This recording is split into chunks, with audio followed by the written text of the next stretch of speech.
Welcome to Keeping It Real, a Dallas podcast to inform Dallas residents about the City of Dallas services, events, and initiatives.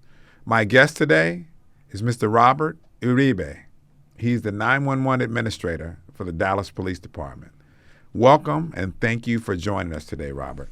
Well, thank you, sir. Well, in today's episode, we want to have a conversation to learn more about the new Dallas Police online reporting system. Can you tell us what this new online program and system will do and when it will start? Absolutely. Well, the online system has been in place for over 3 years now.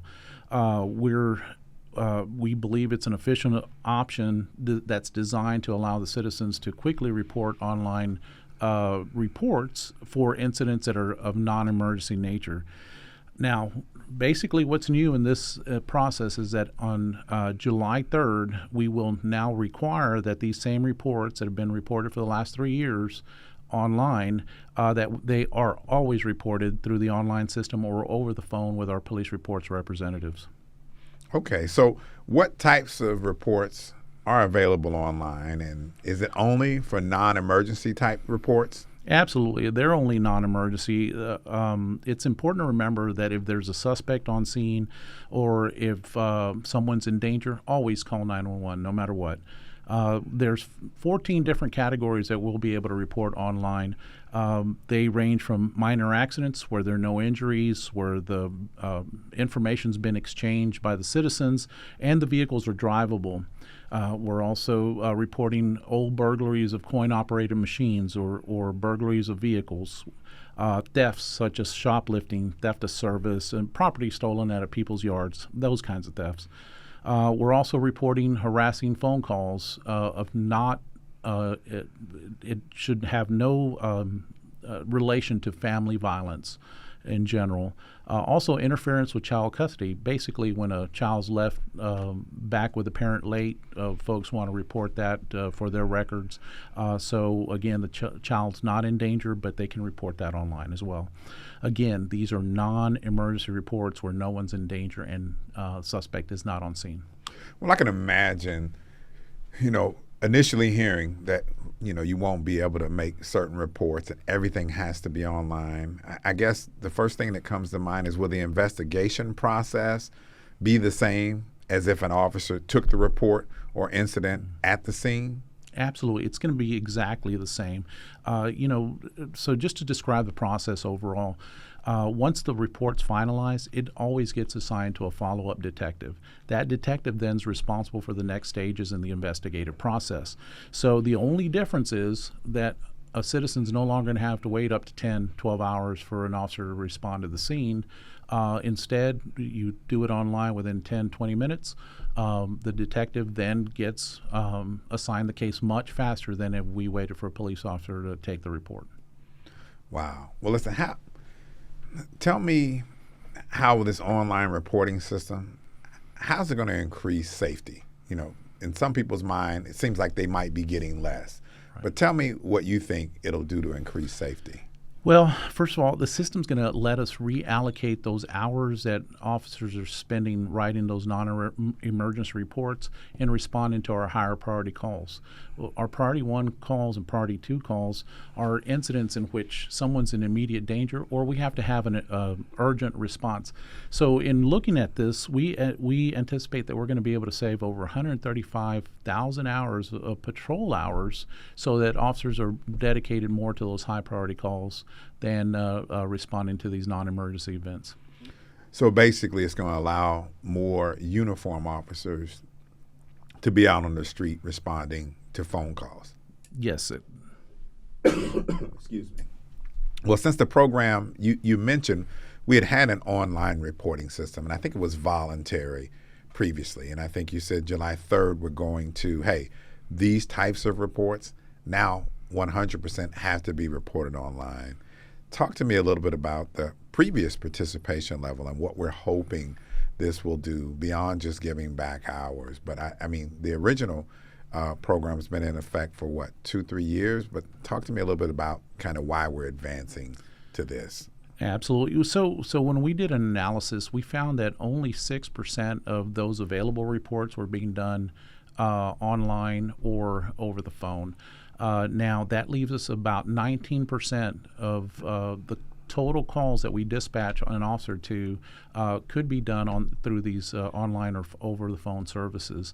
So we anticipate that this is going to free up our time to respond to those violent incidents, allow us to expand our violent crime grids, and really focus in on those immediate issues that we hope to stop while they're in progress. Well, listen, where can Dallas residents make the report? How do they navigate to find where they can actually put a report out? So online, you can make the report over dallaspolice.net or dallaspolice.com. They go to the same website. Now, if you don't have access to the internet or if you don't have a cell phone, you can go to any DPD substation and utilize a kiosk that we've installed there to report it online. Also, at all the public libraries that have computers, you are able to go use that computer to file these online reports as well. Well, how are we getting the word out? I know, thank you for being on the podcast today, but what other ways are you promoting the online reporting system? So we've been holding a series of community meetings. We've redone our educational videos. They're going to be in English and Spanish as well. We're handing out flyers. Our neighborhood police officers are getting the word out. We're partnering with community members as well to spread the word as effectively as we can. This is going to be a long-term strategy. This kickoff is what we should be seeing for months and months to come.